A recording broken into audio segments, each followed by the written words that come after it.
Volodymyr Zelensky tonight opened the door for face-to-face peace talks with Vladimir Putin as he told the Russian despot he will be waiting for him in Turkey next week. The Ukrainian wartime leader urged for a full and lasting ceasefire to start tomorrow ahead of any potential showdown in Istanbul next Thursday. Zelensky's pledge to meet with Putin came hours after US President Donald Trump demanded that Ukraine come to the table and meet with the Russian president.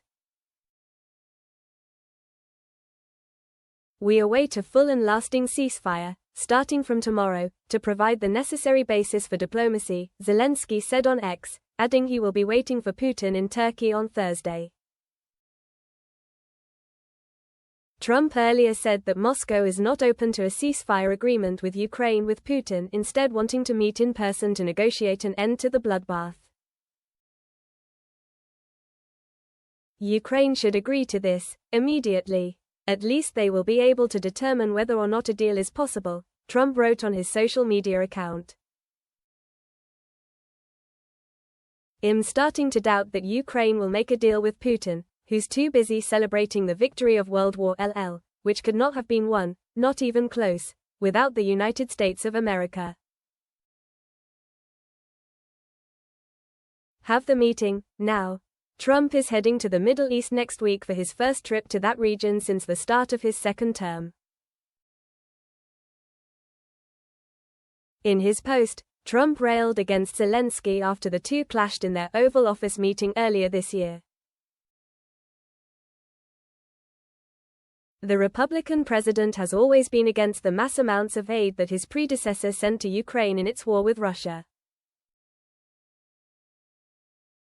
Trump says if there is no end in sight to the war, he is less inclined to want to keep supporting the European nation in the conflict. Putin has already effectively rejected a ceasefire offer made a day earlier by Ukraine and its European allies. Putin countered with a proposal to restart direct talks with Ukraine, during which a truce could be negotiated. The exchange of proposals appeared to leave Kyiv and Moscow deadlocked over the next steps in Washington-led effort to end the war in Ukraine, now in its fourth year. During his election campaign, Trump had promised to end the fighting swiftly, but his administration recently indicated it might walk away from the peace process if there was no tangible progress. Without directly mentioning either proposal, Trump said in a social media post several hours after Putin's peace talks remarks that it was a potentially great day for Russia and Ukraine. "Think of the hundreds of thousands of lives that will be saved as this never-ending bloodbath hopefully comes to an end," Trump wrote. "I will continue to work with both sides to make sure that it happens. The USA wants to focus, instead, on rebuilding and trade. A big week upcoming," he added. Zelensky, writing on X on Sunday, said it was a positive sign that the Russians have finally begun to consider ending the war and said that the entire world has been waiting for this for a very long time. He added, however, that the very first step in truly ending any war is a ceasefire, in a reference to his proposal to start a 30-day unconditional truce on Monday. Putin, in remarks to the media overnight, effectively rejected that ceasefire offer and proposed restarting direct talks with Ukraine in Istanbul on Thursday instead without preconditions.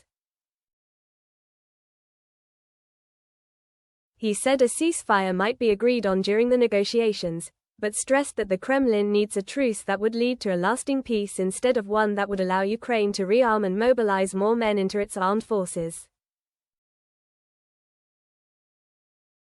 Putin's counter-offer came after leaders from 4 major European countries threatened to ratchet up pressure on Moscow if it does not accept an unconditional 30-day ceasefire in Ukraine. French President Emmanuel Macron, Prime Minister Sir Keir Starmer, German Chancellor Friedrich Merz and Polish Prime Minister Donald Tusk met with Zelensky in Kyiv on Saturday and issued a coordinated call for the truce starting Monday.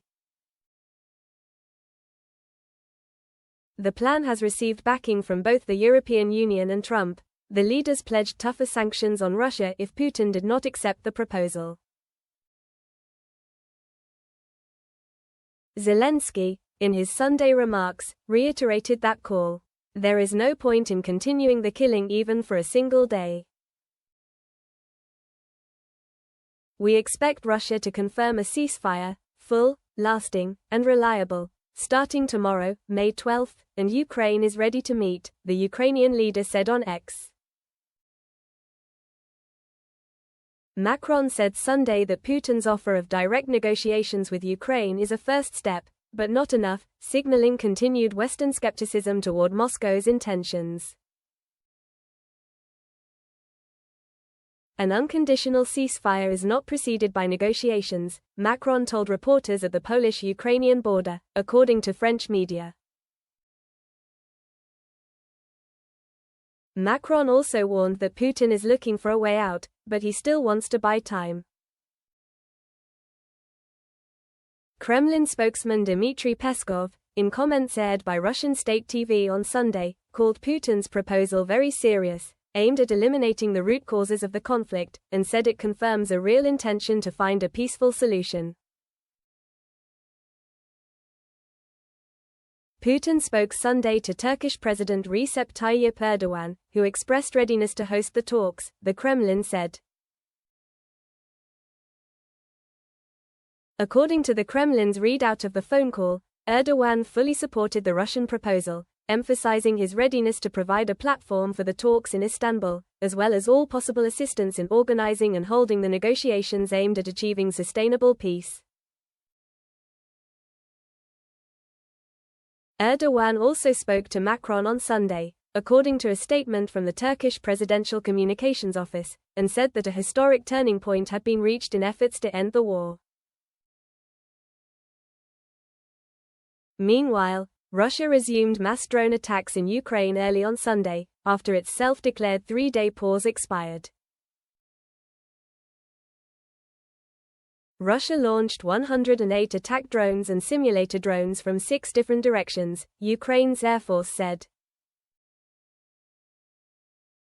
It said 60 drones were shot down and another 41 simulator drones failed to reach targets due to Ukrainian countermeasures.